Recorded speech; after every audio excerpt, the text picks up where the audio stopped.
저희는 주요 주제별 성경 공부를 하고 있는데요. 오늘은 성경이 말씀하시는 사람에 대해서 살펴보려고 합니다. 그 중에 사람의 영, 혼, 몸에 대해서 살펴보려고 합니다. 이 주제는 하나님에 대해서 좀 더 이해하는데 도움이 되실 것이라고 믿습니다.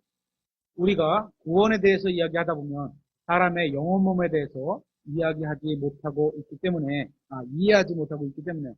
혹시나 구원을 잃어버린다고 생각하는 경향이 있습니다.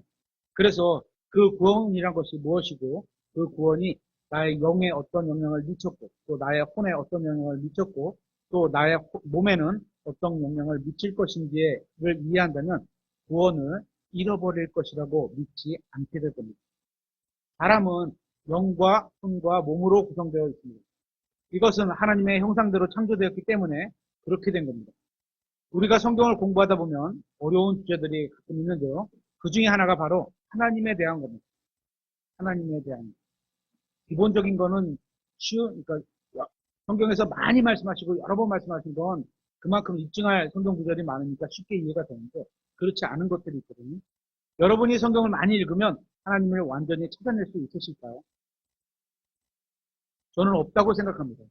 하나님은 무한하신 분인데 사람의 머리로는 한계가 있기 때문에 무한하신 하나님을 다 이해할 수가 없는 겁니다. 그러니까 어느 정도만 이해한다 이거죠. 그런데 사람의 영혼 몸을 이해하면 삼위일체 하나님에 대해서 어느 정도는 짐작할 수 있거든요. 삼위일체는 성경이 말할 때 신비라고 말합니다. 성경에서 비밀이라고 하면 완전히 숨겨놓은 것을 말하는 거고 신비는 어느 정도 드러내 보여줬는데 이해가 안 되는 겁니다. 그런 게 신비입니다. 대표적인 경우가 요한일서 5장 7절일 겁니다. 한번 찾아보겠습니다. 요한일서 5장 7절.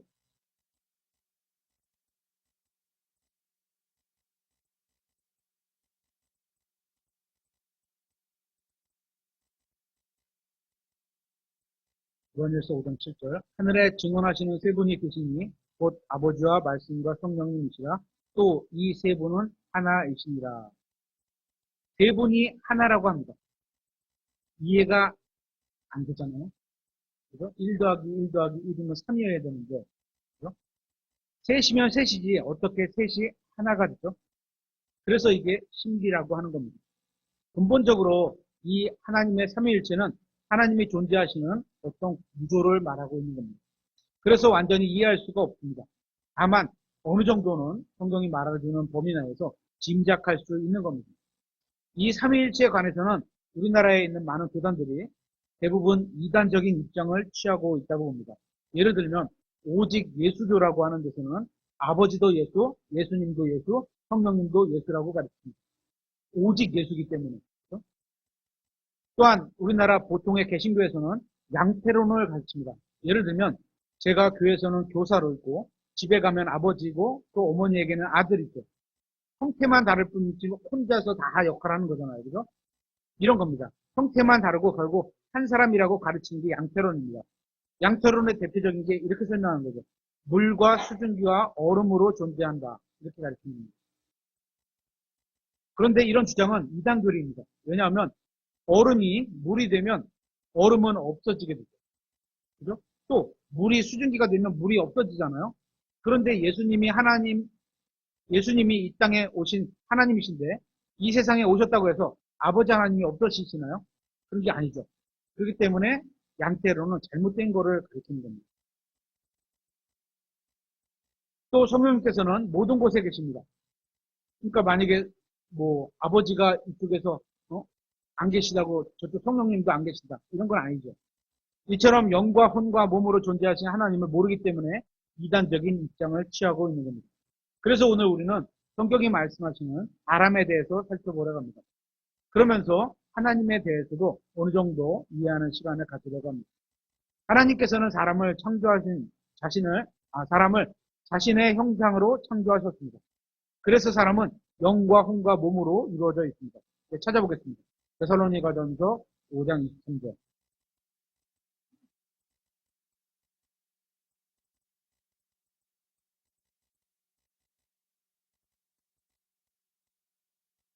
화평에 바로 그 하나님께서 너희를 온전하게 거룩히 구별하시기를 원하며 또 너희의 온 영과 혼과 몸이 우리가 영과 혼과 몸으로 되어 있답니다. 우리 주 예수 그리스도께서 오실 때까지 흠없이 보존되기를 내가 하나님께 기도하노라. 사람이 영, 혼, 몸으로 구성되어 있다는 것은 하나님의 형상대로 창조되었기 때문입니다. 창세기 2장 7절에 주 하나님께서 땅의 흙으로 사람을 지으시고 생명의 수음을 그의 콧구멍에 불어넣으시니 사람이 살아있는 혼이 됩니다. 하나님께서 흙으로, 그러니까 몸이죠. 사람의 모양을 만들어 놓고 거기에다가 생명의 숨, 하나님의 영을 불어넣으시니까 사람이 살아있는 혼이 된 겁니다. 몸에다가 영을 더하니까 혼이 되었다는 겁니다. 그래서 사람의 정체성은 몸과 영에 있지 않고 혼에 있는 겁니다. 하나님께서 왜 사람을 외모로 보지 않으시는지 알 수가 있는 구절입니다. 외모로 보는 몸은 우리의 정체성을 나타내는 게 아니고 사람 간에 그냥 보고 그 사람이라는 걸 인정하는 정도, 그 정도의 관계성만 나타내는 거기 때문입니다. 그래서 고린도전서 15장에서는 사람의 영과 혼을 대비시키면서 설명해주고 있습니다. 고린도전서 15장 45절에 그러므로 기록된 바 첫사람 아담은 살아있는 혼이 되었더라 함과 같이, 첫사람 아담은 살아있는 혼이 되었죠. 함과 같이 마지막 아담은 살려주는 영이 되셨습니다. 살려주는 영. 하나님께서는 아버지와 아들과 성령님 이렇게 삼위일체로 존재하고 계십니다. 이걸 완전히 다 이해하는 사람은 아마 아무도 없을 겁니다. 저도 다 이해하지는 못하지만 성경에 그렇게 말씀하고 계시니까 그대로 믿는 겁니다. 사람이 영혼 몸으로 되어 있다는 것 자체가 하나님의 형상대로 창조되었다는 의미입니다. 적절한 사례는 아닐지 모르지만 사람으로 치면 사람의 혼은 아버지 하나님이라고 볼 수 있고요. 원래는 이게 거꾸로 돼야 되는 건데요. 설명을 할 게 맞던 것이죠.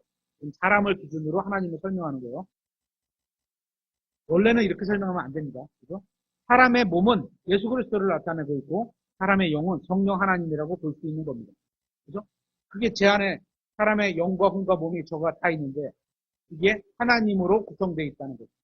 하나님도 이런 식으로 구성되어 있다는 겁니다. 성경에 보면 하나님께서 혼을 가지고 계시다는 말씀이 꽤 많이 나옵니다. 레위기서 26장 11절에 보면 내가 내 상막을 너희 가운데 세우고 내 혼이, 하나님의 혼이 너희를 혐오하지 아니하리니 나는 너희 가운데서 걸으며 너희 하나님이 되고 너희는 내 백성이 되리라. 또 시편 11편 5절에도 주께서 의로운 자는 단련하시되 사악한 자와 폭력을 사랑하는 자는 그분의 혼이 미워하시는 데다. 하나님께서 혼이 있으시죠. 이렇게 하나님은 자기 혼을 가지고 있습니다. 또 하나님은 영을 가지고 계십니다. 욥기서 27장 3절에 내 숨이 내 속에 있고 하나님의 영이 내 콧구멍에 있을 모든 기간에 하나님께서 우리에게 숨을 불어넣으셨다는데 여기서 하나님의 영이 내 콧구멍 속으로 들어온 거구나 이렇게 알 수 있는 거죠. 생명의 숨이 들어온 거죠. 이사야서 48장 16절에도 너희는 내게 가까이 와서 이것을 들으라. 내가 처음부터 은밀한 가운데 말하지 아니하였나니 그것이 있던 때부터 내가 거기 있노라. 이제 주 하나님께서 그분의 영께서 나를 보내셨느니라. 이렇게 하나님에는 영이 있다는 걸 계속 말씀하고 있습니다. 앞에서 말하는 주 하나님에 대해서 주는 예수님을 말하는 거고 하나님은 아버지를 말씀하시는 거고 그분의 영은 성령님을 말씀하시는 겁니다. 이 한 절에 삼위일체가 다 나오고 있습니다. 하나님은 영이십니다. 그죠?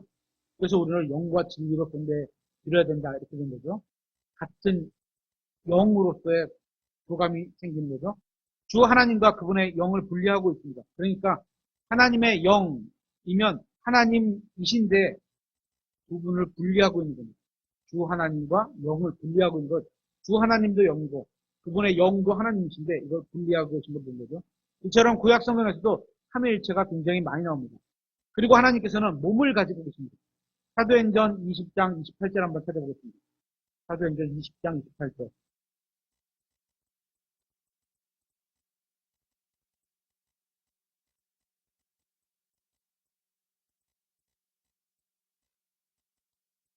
사도행전 20장 28절. 그러므로 너희 자신과 온 양떼에게 주의를 기울이라.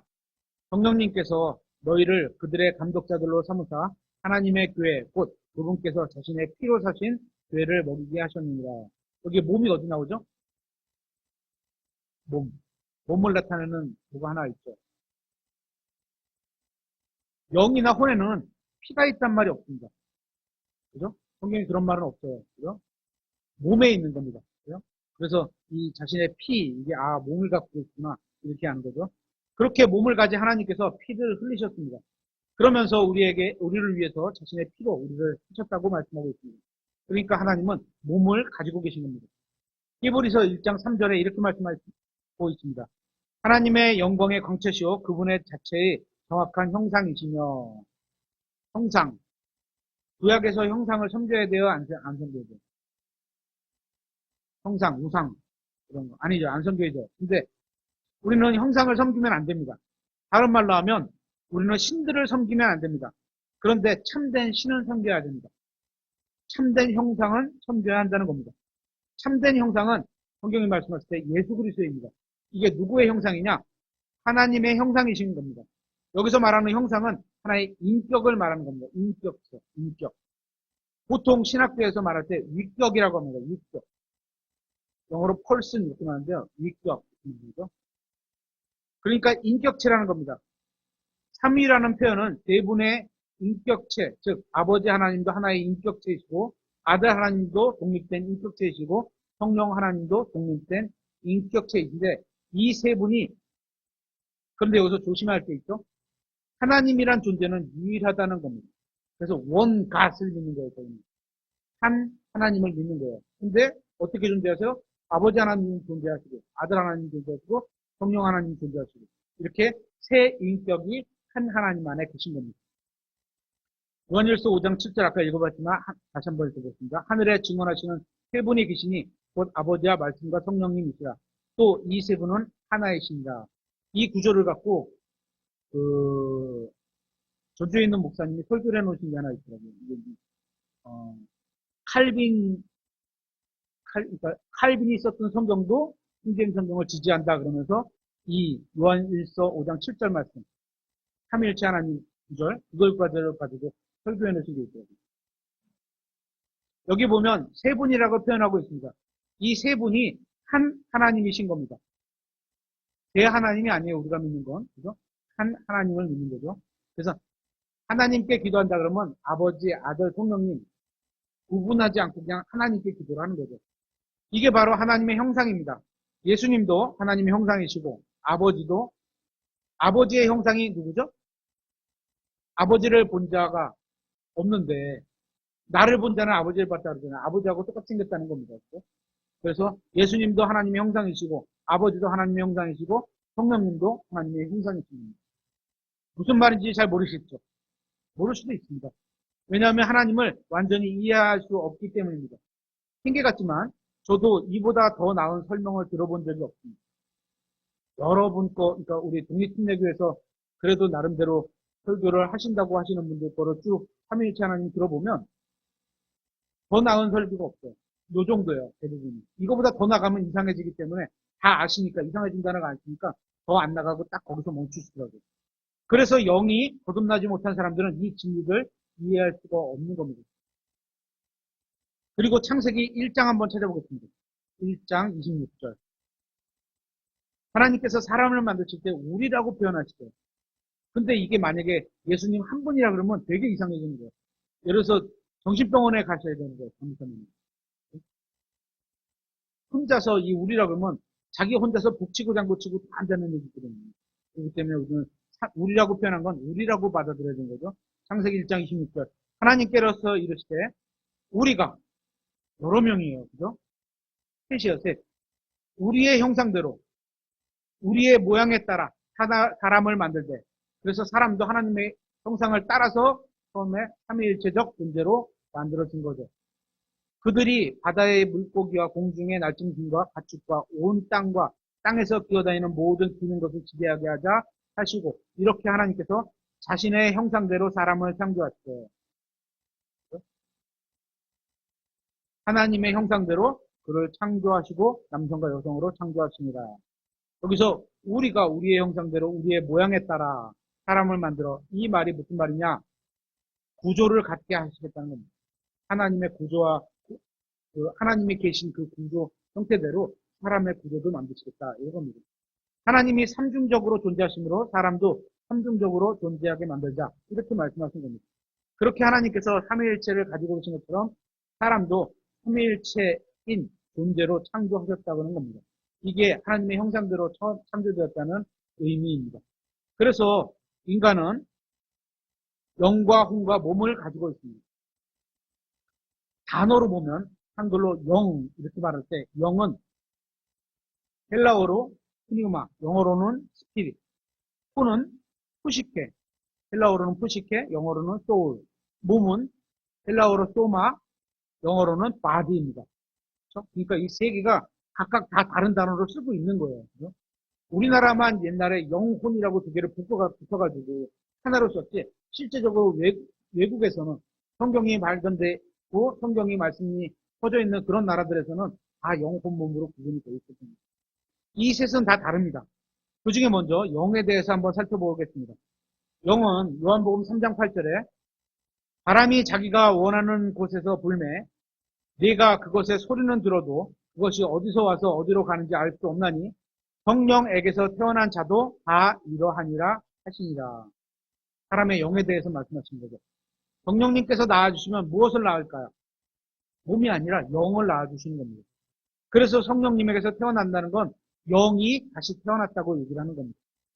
먼저 영의 특징은 바람과 같습니다. 바람은 분명히 존재하긴 하는데 구체적으로 볼 수는 없습니다. 다만 그 작용으로 바람이 날린지, 지금 여기 보면 바람이 이렇게 날린다든지 해서 아 바람이 있구나 이런 그 존재를 알 수 있는 것 같처럼 영도 마찬가지입니다. 영 자체를 볼 수는 없습니다. 다만 성령님께서 사람 안에 계시다면 어떤 일을 하는데 그거를 알 수 있다는 겁니다. 에스겔서 37장 9절에도 영은 바람과 같다고 말씀하고 있습니다. 에스겔서 37장 9절에 그때 그분께서 내게 이르시되 사람의 아들아 바람에게 대언하라 바람에게 대언하라 하여 말하라 주 하나님께서 이같이 말씀하시니라 오 수마 바람 숨 영 이거 다 하나로 쓰시죠. 내 바람으로부터 와서 이 죽임당한 자들 위에 숨을 불어넣어 그들을 살게 하라 하시므로 이 말씀에 의하면 바람에게 말씀하시는데 숨이라고 말씀하시는 걸 보게 됩니다. 창세기 2장 7절에서도 생명의 숨을 그의 콧구멍에 불어넣으시니 사람이 살아있는 혼이 되었더라. 그래서 생명의 숨이 영이라고 말씀드렸던 겁니다. 숨하고 영, 바람을 다 이렇게 상호 교환적으로 사용하는 걸 보게 됩니다. 그리고 성경에 영이라고 하는 표현으로 다른 종류의 것들이 있는 걸 알게 됩니다. 고린도전서 2장 11절에 사람의 것들은 사람 속에 있는 사람의 영 외에 누가 알겠느냐? 사람의 영은 사람의 것들을 알죠. 이와 같이 하나님의 것들도 하나님의 영 외에는 아무도 알지 못합니다. 그런데 거듭나서 하나님의 영과 우리의 영이 연결되어 있다면 우리도 하나님의 것을 알 수 있다는 거죠. 사람에 관한 것은 사람의 영이 압니다. 하나님에 관한 것은 하나님의 영이 압니다. 그래서 성령님으로 거듭난 사람은 하나님에 대해서 알게 되고 성령님으로 거듭나지 않은 사람은 하나님에 대해서 모르는 겁니다. 성경에 의하면 영은 대표적으로 네 종류로 나눕니다. 하나님의 영이신 성령님이 계시고 바람의 영이 있고 더러운 영인 마귀의 영이 있고 짐승의 영이 있는 것을 보게 됩니다. 전도서 3장 21절 말씀에 위로 올라가는 사람의 영과 땅으로 내려가는 짐승의 영을 누가 알리오. 사람이 죽으면 영이 하나님께로 돌아갑니다. 이건 구원 여부와 상관없이 구원받은 사람의 혼은 하늘로 가고 구원받지 못한 사람의 혼은 지옥에 갑니다. 몸은 다 땅에 묻히죠. 그런데 영은 다 하나님께로 돌아간다는 겁니다. 그러니까 몸과 영은 다 땅으로 가든지 하늘로 가든지 가는데 혼은 어디로 가느냐. 그죠? 구원받은 사람의 혼은 하늘로 가고 구원받지 못한 사람의 혼은 지옥으로 가는 겁니다. 그래서 사람의 정체성, 자신, 나, 자 이렇게 말하는 정체성이 혼에 있다고 하는 겁니다. 그래서 영이 무엇인지 정의를 하면 영은 바람과 같은 것이고 하나님을 향한 기관입니다. 하나님에 관한 것들을 감지하는 기관입니다. 왜냐하면 하나님은 영이시기 때문에 하나님과 교제를 가지려면 살아있는 영으로 교제를 가져야 하는 겁니다. 그래서 예수님의 다른 호칭이 뭐죠? 호칭 중에 하나가 살려주는 영 이렇게 되는 거죠. 그래서 영이 거듭난 사람만이 하나님과 제대로 교제를 가질 수 있습니다. 이게 영의 첫 번째 기능이고, 두 번째 기능은 사람을 살아있게 하는 기능입니다. 창세기 2장 7절에 보면 이렇게 되어 있습니다. 주 하나님께서 땅의 흙으로 사람을 지으시고 생명의 수음을, 영을 그의 콧구멍에 불어 넣으시니 사람이 살아있는 혼이 되었더라. 살아있는 혼이 되었더라. 구원받은 사람은 살려주는 영이신 예수님이 들어오시면서 영의 기능이 다 회복되는 겁니다. 그러면서 사망과 지옥의 권세를 이긴 자로서 예수님이 들어오셔서 예수님이 이기신 분이잖아요. 그분이 내 안에 들어오시면 나도 이긴 자가 되는 거죠. 그분 안에서 살아있는 사람이 되는 겁니다. 구원받지 않은 사람도 살아있긴 하죠. 그죠? 구원받지 않은 사람 죽어있지 않잖아요. 그죠? 하지만 하나님과의 교제는 나누지 못하고 사망에 사로잡혀 있는 겁니다. 그렇게 영의 기능이 문제가 생긴 겁니다. 예를 들면 이런 거죠. 마트에 가서 어떤 할인 코너를 보면 찌그러진 깡통에 음식물이 들어있는 걸 싸게 파는 걸 보게 됩니다. 그죠? 그렇다고 이제 이게 정품이 아니잖아요. 깡통이 찌그러져 있으니까. 그런 상태를 말하는 영의 문제가 있다. 영의 어떤 문제성이 생겼다. 불량품이다. 이런 겁니다.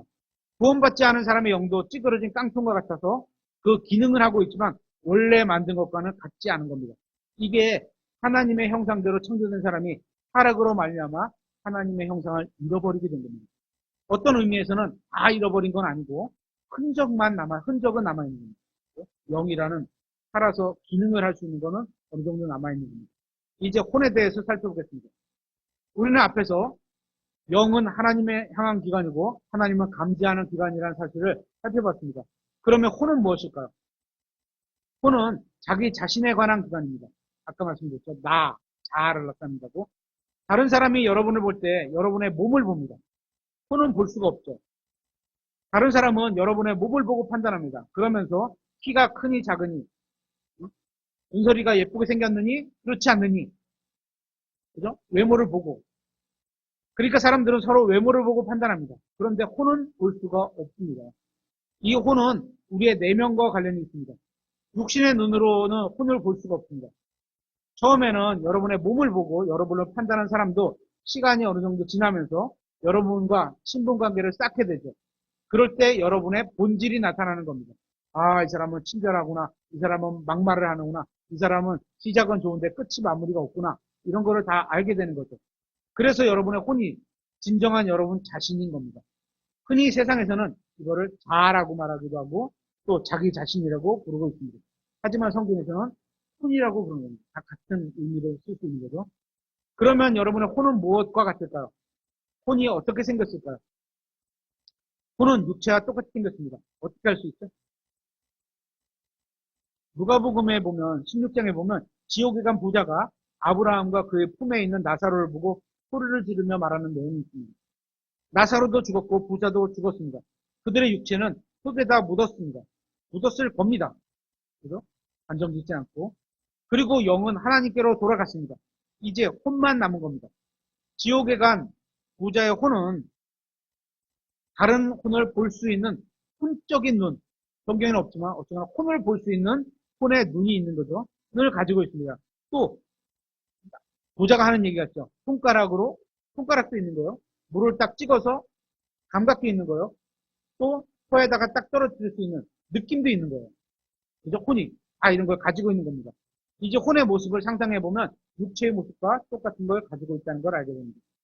계시록 6장 9절 말씀을 보면 혼이 서 있는 것을 보게 됩니다.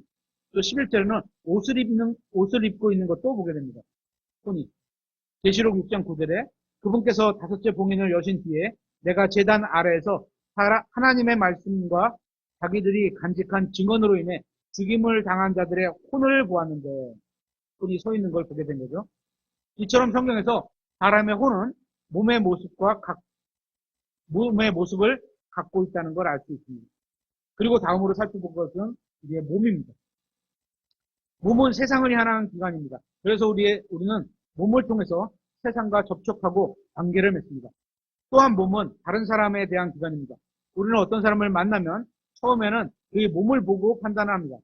잘생긴 남자, 예쁜 여자라서 처음에는 호감을 가졌는데 시간이 지나면서 성격과 생각하는 바가 너무 이상한 겁니다. 그렇게 되면 관심이 없어지게 되죠. 여기서 성격이라는 것이 혼에 속하는 겁니다. 젊다든지 나이가 들었다든지 키가 크든지 작든지 잘생겼든지 못생겼든지 하는 것은 모두 다 몸에 해당하는 평가입니다. 지금 우리가 입고 있는 이 몸은 다 없어질 겁니다. 구원받지 않은 사람의 몸은 최종적으로 불호수에 타서 없어질 것이고 구원받은 사람의 몸은 휴거되는 순간 온전히 변화받아서 영광스러운 몸을 입게 될 것입니다. 그렇게 되면 왜 몸이 불타서 없어지거나 변화를 받아야만 해야 되는 걸까요? 그것은 우리의 몸이 잘못된 씨에서 나왔기 때문입니다. 한번 찾아보겠습니다. 베드로전서 1장 23절. 베드로전서 1장 23절. 여기 보면 우리의 몸은 썩을 씨에서 나온 것이라고 표현하고 있습니다. 그래서 우리는 다시 태어나야 하는 겁니다. 다시 태어난 것은 몸이 다시 태어난 것이 아니라 영이 다시 태어나게 됩니다. 그런데 영이 다시 태어나게 되면 나중에 몸이 새롭게 변화를 받게 됩니다. 생명의 부활로 나오게 된다는 겁니다. 베드로전서 1장 23절에 너희가 다시 태어난 것은 썩을 씨에서 난 것이 아니에요. 우리의 몸은 썩을 씨에서 태어난 거예요. 몸은 그래서 썩는 거죠. 썩지 않은 씨에서 난 것이며 하나님의 말씀에 썩지 않는 씨죠. 난 것이며 살아있고 영원히 거하는 하나님의 말씀으로 된 것이니 이 말씀은 영과 몸을 비교하고 있는 거죠. 하나님의 말씀을 믿었더니 영이 다시 태어나게 됩니다. 또 우리는 하나님의 말씀을 믿었기 때문에 영원히 거하는 몸을 입고 영원히 살아가게 될 겁니다. 그러면 이제 죽음과 영혼 몸이 어떤 관계인지를 한번 살펴보도록 하겠습니다. 하나님께서 사람을 처음 만드셨을 때 사람은 영혼 몸으로 된 존재였습니다. 사람이 처음 창조되었을 때 하나님의 형상대로 영혼 몸으로 된 삼위일체적 존재였습니다. 그런데 하나님의 형상을 소유했던 사람은 타락으로 말미암아 하나님의 형상을 잃었고 아담의 형상을 소유하게 되었습니다. 창세기 5장 3절 한번 찾아보겠습니다. 창세기 5장 3절.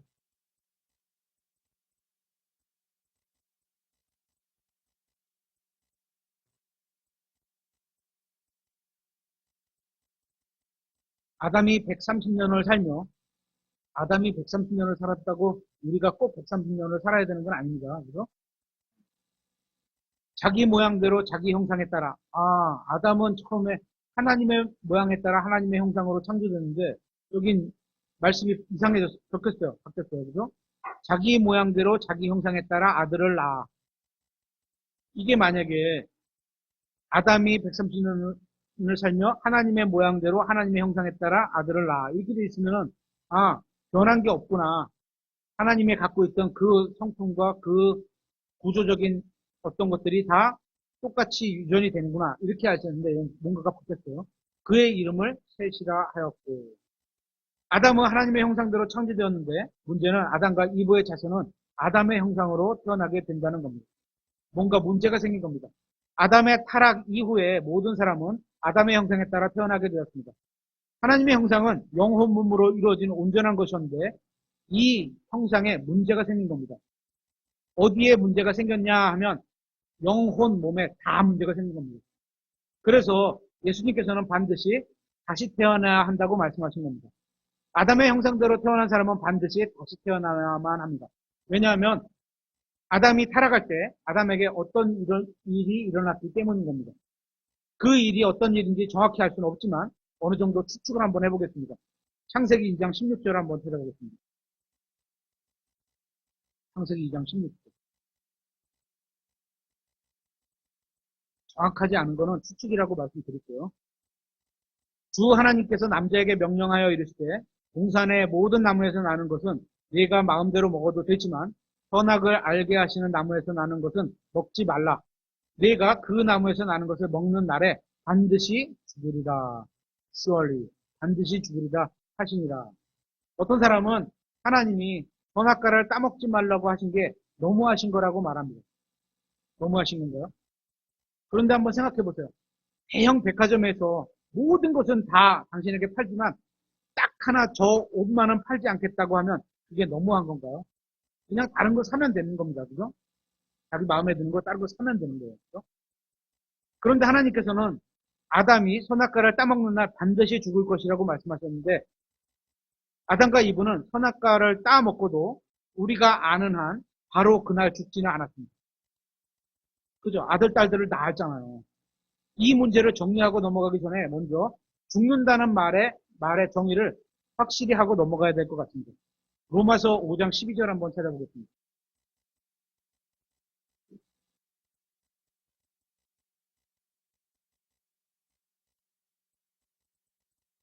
그러므로 한 사람으로 말미암아 아담이죠.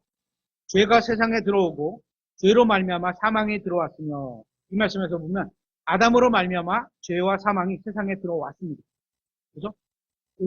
요한복음 8장 34절에 보면 누구든지 죄를 짓는 자는 죄의 종입니다. 아담은 죄를 짓고 죄의 종이 되었습니다. 그렇죠?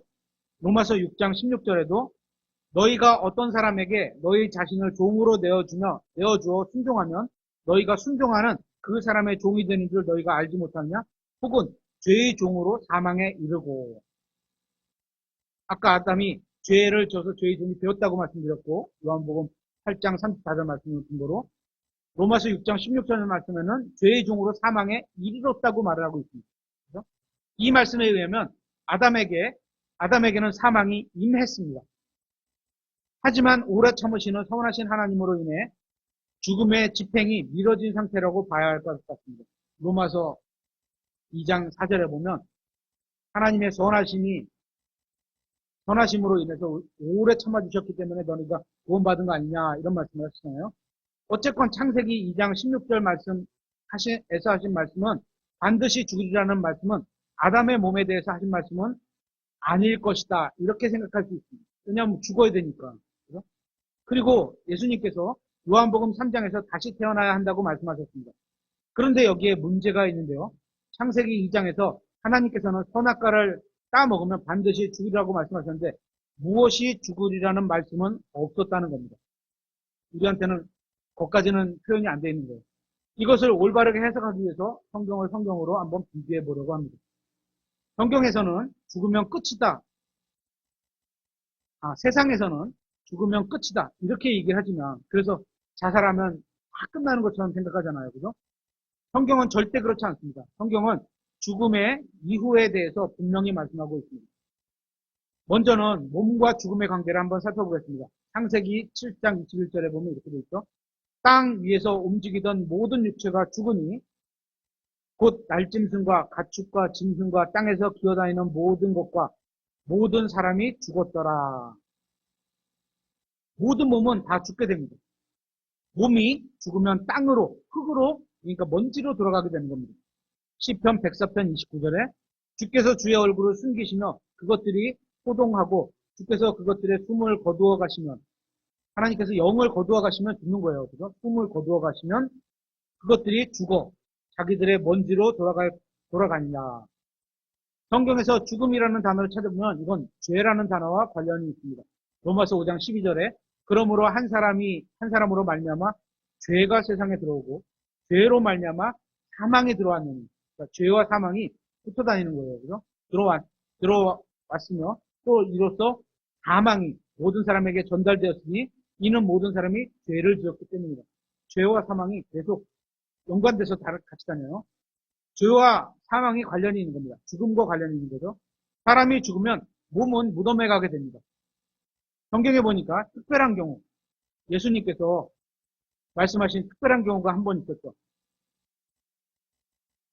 몸과 혼을 지옥에 던져 넣는다. 이런 표현이 있으시잖아요. 그 경우 한 번 빼놓고 나서는 나머지는 다 사람이 죽으면 몸은 무덤에 가게 되는 겁니다. 화장을 하는 분도 있겠지만.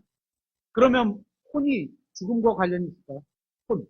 몸은 죽는데, 그죠? 몸은 죽음과 관련이 있는 것 같고, 혼은. 몸은 죄를 지을 수 있습니다. 그리고 죄의 시작은 사망이니까 죽는 겁니다. 그러면 혼도 죄를 질까요, 안 질까요? 생각으로 우리가 죄를 짓잖아요. 죽을 수 있는 겁니다. 그 대가로 혼도 죽게 됩니다. 에스겔서 18장 4절을 보면 보라 모든 혼은 내 것이라 아버지의 혼도 마찬가지로 아들의 혼도 내 것이니 죄를 짓는 혼, 그 혼은 죽으리라. 그러니까 죄와 사망은 몸에만 관련이 있는 거 아니고 혼에도 관련이 있다는 거죠. 몸을 죽일 수 있는 건 사람도 할 수 있어요. 하지만 여기서 혼을 죽일 수 있는 분이 누굴까? 혼을 죽일 수 있다.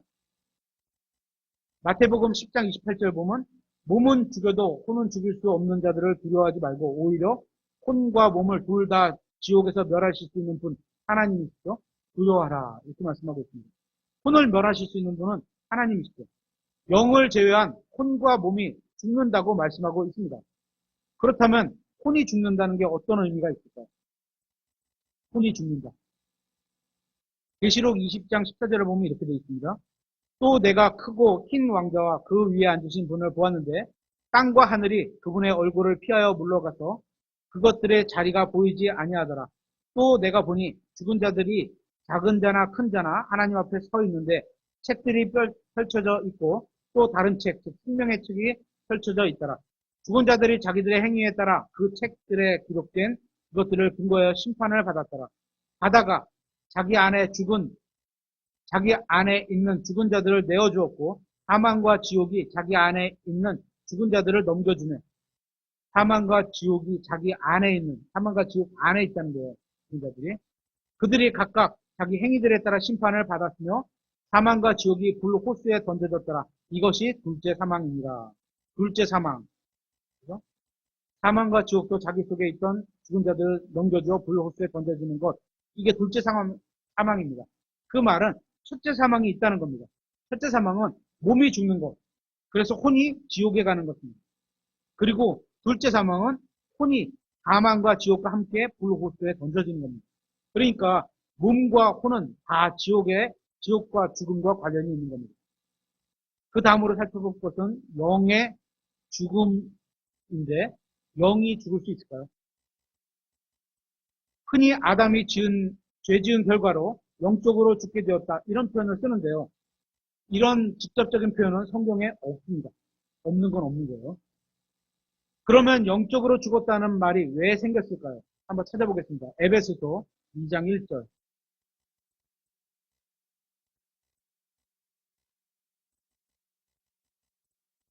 에베소서 2장 1절.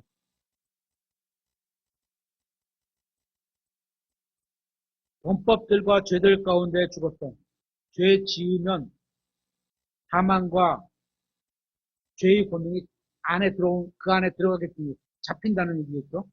죽었던 너희를 우리가 범법들과 죄들 가운데 죽었었대요. 늘 하나님께서 살리셨도다. 여기서 죽었던 너희를 살리셨도다. 이 말씀에서 이 너희가 우리잖아요. 우리 교회에 해당하는 사람들이잖아요. 그죠? 그러면 여기에서 영이 죽은 거다 이렇게 추측이 나온 겁니다. 문제는 영이 죽었다라는 단정적으로 말씀하지는 않습니다. 왜냐하면 몸이 죽으면 어떻게 돼요? 땅으로 묻혀지게 되고 혼이 죽으면 어떻게 돼요? 지옥에 가게 되고 그죠? 그러니까 남아있는 하나는 영이 죽었다고 추측을 하는 겁니다. 하지만 영이 죽었다고 단정적으로 말씀하고 있지는 않습니다. 그럴 것이라고 추측하는 겁니다. 우리가 앞에서 살펴본 것처럼 몸도 죽은 게 아니고 혼도 죽은 게 아니고 우리가 여기 앞에 너희는 이렇게 돼 있잖아요. 우리가 몸도 죽은 게 아니고 구원받기 전에 혼도 죽은 게 아니고 그럼 영이 죽었다고 추측하는 겁니다. 그래서 또한 예수님께서 너희가 반드시 다시 태어나야 하리라 이렇게 말씀하셨는데요. 여기서 다시 태어나는 것은 죽었다가 무엇인가가 다시 태어나야 한다는 말 같습니다. 다시 태어나야 돼요. 그죠? 그리고 성경은 예수님에 대해 반드시 마지막 아담은 살려주는 영이 되셨느니라 고 말씀하셨는데요. 영이 죽었으니까 살려주는 게 아니냐고 하시는 말씀 같습니다. 살려주는 영이라면 죽었었으니까 살려주는 거 아니냐? 이렇게 추측을 하는 거예요. 예? 그런 것 같습니다. 그리고 우리가 예수님을 받아들인 경우에 그리스도와 함께 죽었고 우리가 죽는 순간이 있었구나 한번 죽었고 그분과 함께 살았다고 말씀하고 있습니다. 예수님을 믿는 순간. 그렇죠? 로마서 6장 8절에 우리가 그리스도와 함께 죽었으면 믿는 순간이죠. 그분과 함께 살 줄을 믿노라. 이처럼 성경에는 영이 죽었다는 직접적인 표현이 없다는 겁니다. 몸과 혼의 죽음은 있는데 영의 죽음에 대해서는 말씀하고 있지 않습니다. 왜냐하면 영이 죽는 것이 아니라 하나님께로 돌아가는 것이기 때문입니다. 영이 없는 몸은 죽은 겁니다. 그죠? 야고보서 2장 26절에. 그러니까 영이 있어야 사람이 살아있는 사람인 겁니다. 그래 처음에 살아있는 혼이 되었더라 이 말씀하고도 어울리는 말씀이죠. 처음에 하나님께서 생명을 주셨잖아요. 생명은 다시 하나님께로 돌아간다는 겁니다. 여기서 우리는 영의 기능을 다시 한번 생각해 볼 필요가 있습니다. 영의 기능은 하나님을 감지하고 첫 번째 그거라고 말씀드렸고 두 번째 하나님과 교제하는 것이라고 말씀드렸습니다. 이것 말고도 영의 다른 기능은 생명을 유지시켜주는 기능을 하고 있습니다. 찾아보겠습니다. 야고보서 2장 26절.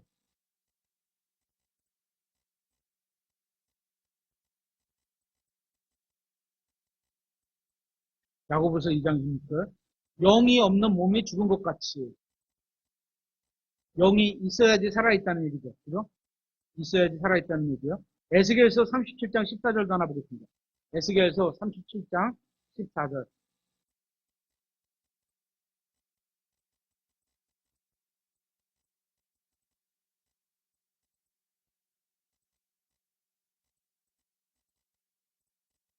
또 내가 내 영을 너희 안에 두어, 내 영, 성령님 있어. 내 영을 너희 안에 두어 너희가 살게 하며. 하나님의 영이, 하나님께서 주신 영이, 꼭 성령님이 아니시더라도, 내 영, 하나님께서 주신 영이 사람 안에 있어야만 너희가 살게 되며, 이런 말씀이 있어요. 너희를 너희 땅에 두리니, 나 주가 그것을 말하고 그것을 이행한 줄을 그때 너희가 알리라. 주가 말하노라 하시니라. 이것이 영의 기본적인 기능입니다. 창세기 2장 7절에서도 흙으로 몸을 만드시고 생명의 숨을 불어넣으셔서 영이죠. 살아있는 혼으로 또 사람을 만드셨다고 말씀하셨는데 여기 보면 생명의 숨이 바로 영이라고 말씀드렸습니다. 그러니까 영의 가장 기본적인 기능은 사람으로 하여금 살아있게 하는 겁니다. 영이 죽었다고 한다면 사람이 죽게 되는 겁니다. 그러니까 영이 죽었다고 할 수가 없는 거죠. 성경에 그런 말도 없고. 그렇죠? 영은 물과 피와 같이 생명의 속성을 가지고 있습니다. 요한일서 5장 8절에 보면 7절에 삼위일체 하나님을 그것이 하나니라 이렇게 되어 있고 8절에 보면 요한일서 5장 8절에 보면 물과 피와 뭐죠? 영과 이 세 가지가 하나로 일치하느니라 이렇게 하시면서 그 생명의 동질성을 갖고 있다 이렇게 표현하시잖아요. 그렇죠? 그래서 하나님께서 사람이 죽을 때 생명인 영을 회수해 가시면 우리는 호흡을 잃고 죽게 되는 겁니다. 영은 분명히 거듭나지 않은 사람 안에도 존재합니다. 왜냐하면 삼위일체적 존재로 창조되어 있기 때문에 고장난 채로 있는 거죠. 그러나 거듭나지 않은 사람의 영은 죄를 지음으로 말미암아 문제가 생겼습니다. 그래서 주님께서는 성령으로 다시 태어나야 한다고 말씀하시는 겁니다. 그러니까 예를 들면 차를 사긴 하는데 우리 지난주에 신방 갈 때 차를 얻어 타고 갔어요. 선생님 빨리 돈 벌어서 차 하나 사셔야 되겠어요. 차가 소리가 많이 나. 여기저기가. 그죠? 그죠? 차는 차인데 차가 아닌 건 아니야. 차는 차. 가다가 자꾸 멈추고 시동이 꺼지고 문제가 있는 차인 겁니다. 움직이지 못할 만큼 완전히 고장나지는 않았지만 영이, 죄 지은 영이. 그래서 새 차로 바꿔야 될 필요가 있다는 것과 마찬가지로 거듭나지 않은 사람의 영도 그렇다는 겁니다. 그래서 새 영으로 바꾸는 방법이 다시 태어나야 된다라는 겁니다. 성령으로 태어나는 것은 몸이나 혼이 아니라 영입니다. 죄 지은 아담의 후손으로 태어난 사람들은 영의 문제를 갖고 태어나게 됩니다. 하나님은 영적인 존재시오. 그래서 영의 기능에 문제 있게 태어난 사람들은 하나님을 경배할 수가 없는 겁니다. 오직 영이 다시 태어난, 즉 거듭난 사람만이 하나님을 경배할 수가 있습니다. 그래서 예수님께서 보실 때 영이 거듭나지 못한 사람은 생명에 문제가 있기 때문에 죄를 지음으로 말미암아 죄의 종으로 사망에 붙들려 있다고 말씀하시는 겁니다. 그래서 죽은 사람으로 보시는 겁니다. 장사 지내고 그죠? 이제 마지막으로 살펴볼 내용은 하나님의 삼위일체는 지금의 사람의 삼위일체와는 다른 면을 갖고 있다는 겁니다. 하나님의 삼위일체는 아버지와 말씀과 성령님께서 각각 생각하시는 바가 같고 마음도 같고 성품도 같고 능력도 같고 권능도 같고 권위도 같다. 모두 일치하시는 한 하나님이시지만 사람의 삼위일체는 육신적인 생각이 다르고 영적인 생각이 다르고 혼적인 생각이 다릅니다. 이게 다른 거예요. 그렇죠? 우리는 휴거되면서 예수 그리스도와 같이 변화될 때 그때는 우리도 진정한 하나님의 형상을 입은 사람이 될 것입니다. 정리하면 예수 그리스도를 구원자로 믿는 사람의 영은 거듭납니다. 베드로전서 1장 23절에 너희가 다시 태어난 것은 썩을 씨에서 난 것이 아니요 썩지 아니할 씨에서 난 것이며 살아있고 영원히 거하는 하나님의 말씀으로 된 것이니. 또 예수 그리스도를 구원자로 믿은 사람의 혼은 구원받습니다. 베드로전서 1장 9절에 이는 너희가 너희 믿음의 결말 곧 혼의 구원을 받았기 때문이라. 또 예수 그리스도를 구원자로 믿은 사람의 몸은 예수님께서 오실 때 공중에서 우리를 부르실 때 들림받아 올라가서 몸이 변화받게 될 것입니다. 고린도전서 15장 51절에 보라 내가 너희에게 한 신비를 보이노니 우리가 다 잠자지 아니하고 마지막 나팔 소리가 날 때 눈 깜짝할 사이에 순식간에 다 변화되리라. 나팔 소리가 나매 죽은 자들이 썩지 아니할 것을 일으켜주매 우리가 변화되리니 이는 이 썩을 것이 반드시 썩지 아니함을 입고 이 죽을 것이 반드시 죽지 아니함을 입을 것이기 때문이라. 그렇게 주님께서 다시 오시면 몸이 변화되므로 하나님께서 처음에 사람을 창조하실 때의 모습 이상으로 회복시켜 주실 겁니다. 그러니까 아담의 몸 이상으로 우리의 영과 혼과 몸이 모두 다 온전해지게 되는 겁니다. 그래서 오늘 성경 공부를 마치도록 하겠습니다. 기도하시겠습니다.